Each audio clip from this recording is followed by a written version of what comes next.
అందరికీ నమస్కారం. ఈరోజు నేను చేస్తున్న వీడియోలు ప్రజలు బాగానే ఆదరిస్తూ ఉన్నారు. ఎందుకంటే మాకు ఎవరి మీద ఎలాంటి ద్వేషంతో మాట్లాడడం, ఏ ప్రభుత్వం ఉన్నా లేకపోతే గత ప్రభుత్వాలైనా లేకపోతే ఇతరితర ఎవరు ఏ తప్పు చేసినా సరే మేము ఎట్టి పరిస్థితుల్లో కూడా ఖండించుకుంటూ ఉండలేము, ఉంటాం కూడా. మేము ప్రజల పక్షంగా ఖండిస్తాం, ప్రజల పక్షంగా పోరాడతాం.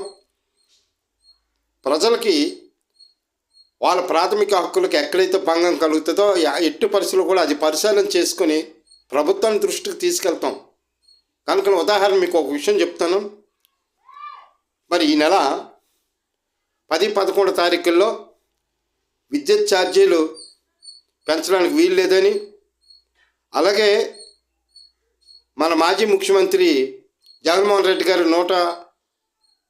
11750 కోట్ల రూపాయలు అదాని వాళ్ళ ముడుపులు ముట్టాయని, అదానిని తక్షణమే అరెస్ట్ చేయాలని ఈ దేశంలో ఎవరైనా ముందు మాట్లాడారా?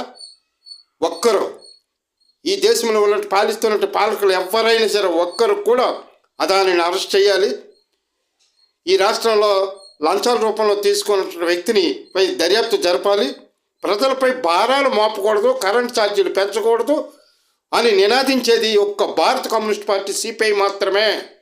దేశవ్యాప్తంగా 10-11 తారీఖులో తీసుకున్నటువంటి నిర్ణయాలకు, చేస్తున్నటువంటి పోరాటాలకు, ఉద్యమాలకు ఈరోజు ప్రభుత్వం నుంచి ఎలాంటి స్పందన వస్తుందో గమనించండి. ప్రజలు కూడా ఎలాంటి గమనిక వస్తుంది. ఈరోజు మరి కరెంట్ ఛార్జీలు పెంచాం, స్మార్ట్ మీటర్ల జోలికి పోవట్లేదు, మేము పరిశీలన చేస్తామని చెప్పుకొస్తా ఉన్నారు. నిజమే, పరిశీలన చేసుకుంటూనే ఉన్నాం. ఎందుకు పరిశీలన జరుగుతుందంటే కారణం అది సిపిఐ పోరాట ఫలితాలు. అవే కాదండి, ఏది ప్రజలకు ఏం అవసరమో పార్టీకి తెలుసు. కమ్యూనిస్ట్ పార్టీ ఒక ప్రణాళిక ఉంటుంది ప్రజల పట్ల. అసలు పేదలంటేనే వర్గ దృక్పథంతోనే పనిచేస్తుంది. మాది వ్యక్తులు కక్ష కాదు. మేము గత ప్రభుత్వం, ఆ ప్రభుత్వం పోతే ఈ ప్రభుత్వం మీద, ఈ ప్రభుత్వం పోతే ఆ ప్రభుత్వం మీద కక్షలు కట్టే పార్టీ మీద కాదు. మాది క్రమశిక్షణతో కూడినటువంటి పార్టీ, గౌరవం, మర్యాద, సాంప్రదాయాలతో శాస్త్రీయమైనటువంటి ఒక సిద్ధాంత విధానాలకు కట్టుబడి ప్రజల కోసం పోరాడి ప్రాణత్యాగాలు చేసినటువంటి భారత కమ్యూనిస్ట్ పార్టీ సిపిఐ. వాటి ఫలితాలు ప్రజలు పొందుకుంటారు. ప్రజలు కూడా గమనంలో ఉంచుకొని మాతో సహకరించండి, మా ఉద్యమాల్లో కలిసి రండి. ఇటు రైతాంగం కానీ, మరి ఇతరితర విద్యార్థులు కానీ, నిరుద్యోగులు కానీ, మరి వాలంటీర్ వ్యవస్థ కానీ, లేదా ఇప్పుడు నిన్నగాక మొన్న ఏదైతే హెల్త్ అసిస్టెంట్లు కూడా రిమూవ్ చేశారు, వాళ్ళందరూ కూడా దృష్టిలో పెట్టుకోండి.